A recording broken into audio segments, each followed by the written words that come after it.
In this guide, I'm going to show you an easy way that you can use to force restart your iPhone 16. And just so you know, these are the exact same steps that will also work on an iPhone 17, an iPhone 15, 14, 13, basically any modern iPhone.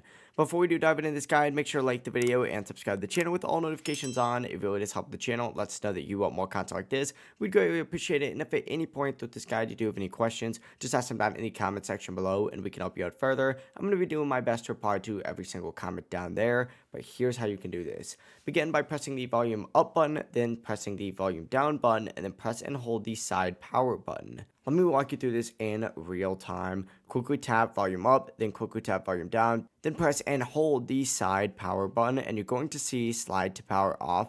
Just ignore it. Just keep holding the exact same side button until you see that Apple logo appear. Once the Apple logo does pop up, take your finger off the button and your phone is going to do a force restart. Once again, this exact sequence is volume up, volume down, press and hold the side button until the Apple logo does appear. And that's really all there is to it. This is going to force restart your iPhone, and don't worry, it's not going to delete any data. It's just going to give it a quick little reboot.